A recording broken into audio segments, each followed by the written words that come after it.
You are watching the Global Gamers Invitational Tournament brought to you by iFixit. SCVs for the real world. The Handsome Nerd attire for the handsomest of nerds. And Esports United, sponsored by Intel.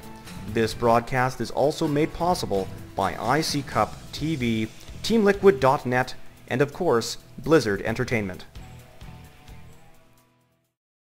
Hello everyone and welcome back. This is Mac. I am here with Railcoon and we are in the second phase of the Global Gamers Invitational, this match between Huck as the blue Protoss and Sen under the moniker of Softball, the red Zerg. We are here in Lost Temple, and before we get started I want to once again quickly thank those sponsors: iFixit, SCVs for the real world, the Handsome Nerd attire for the handsomest of nerds, and of course, last but not least, Esports United, who through Intel has provided several Intel processors. So a very exciting series. We got Protoss versus Zerg, and tonight we might very well see the end of the Zerg players if they can't win a series.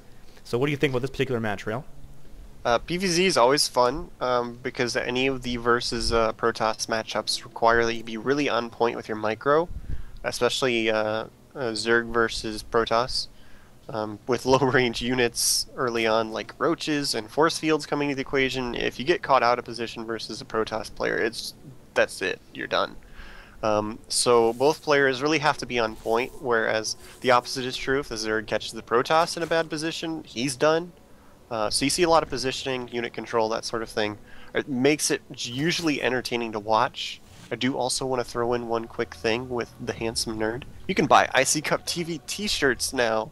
You click the partner button at the top of the page, and there's an IC Cup TV t-shirt, and it's awesome. So you guys should check it out. Alright, well in Sen's base, we do have looked like it was a 13 pool and an extractor. Huck is being a total pest, harassing drones, trying to get a kill, and this is very typical of what we've been seeing from Huck. He's been so aggressive with his probes against all races, and he keeps getting away with it. He might actually kill this drone. It's down to 10 hit points, and usually he follows up with a fast Zealot, and that spawning pool is going to be a little bit late. So I wouldn't be surprised if we see that probe Zealot harass early on once again. Yeah, and they are in the closest ground positions here on Lost Temple, so that Zealot will be able to get here somewhat quickly. He's still working on that same drone, but he has to be careful because Sen is reacting a little bit faster. He's moved that drone right into the middle of the mineral line. So his probe could get trapped just like that. He is able to mineral walk to get out. Just right-click on the mineral patch and he will move through the other drones. But, you know, now that probe is lower health, if he does it again, it might die. So he's probably just going to have to back off on being so aggressive. Zerglings are on the way, so he's going to get the hell out of dodge. He saw what he wanted to see. And now he's just going to have to wait until the robotics comes out before he can get more scouting, or until he sends that Zealot over, but it doesn't look like he's going to be aggressive with it. Yes, Huck in his base has set up the Zealot in a guarding position, blocking Zergling run-bys. Sen clearly aware of a possibility of early pressure, grabbing that spawning pool with the metabolic boost, no longer mining any gas. This is something so typical. Get enough for Zergling speed, get those Zerglings to defend your expansion. It's a late expansion at 20, and now Huck, he doesn't have an active scout going on, although I do see a probe scouting on the back, so he might be laying down a proxy pylon. We'll see if he does that, or if he's just going to hide in the reeds and wait for his scout. Yeah, he might be trying to sneak back in at some crucial moment here. Looks like he's going to try and jump back in here and see if actually a roach worm went down. Because with these roach changes, you will see roaches a little bit more often across matchups. They're just a little bit better with the extra range. Adding one range affects a lot of different things. Oh, you can see he was actually trying to get in there to drop a proxy pylon. But the drone and the queen did wind up scouting him.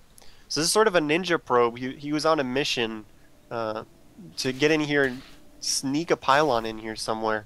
But he did get found out, so that's not going to happen. He's going to get chased away. Meanwhile, two Zealots are moving in through the front gate, and there are not that many Zerg forces, so Huck probably going to be able to get a drone or two with this early Zealot aggression. 3 Zealots.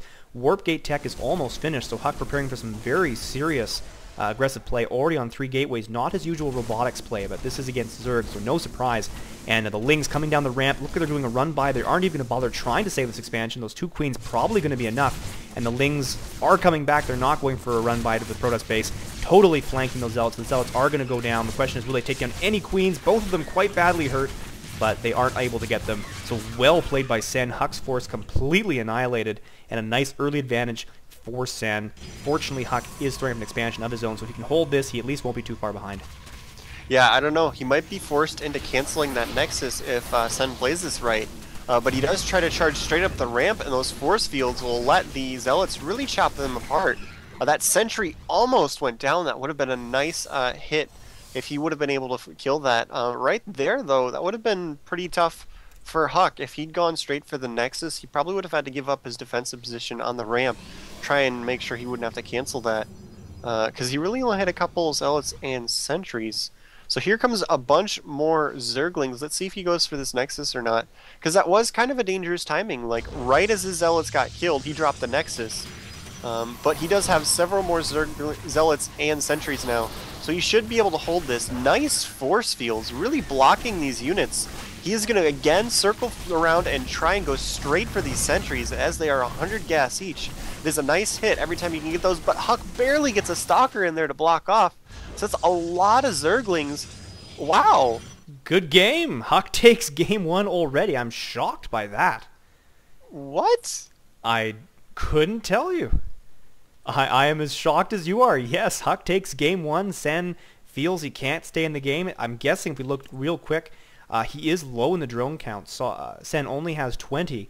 He does have Lair Tech, however, but I think the reasoning was he lost too many Zerglings, and Huck had a very strong force, knew a counterattack was coming, and Sen would just be too far behind trying to produce Zerglings to defend. Still a surprising defeat, and Huck goes up 1-0 in the series.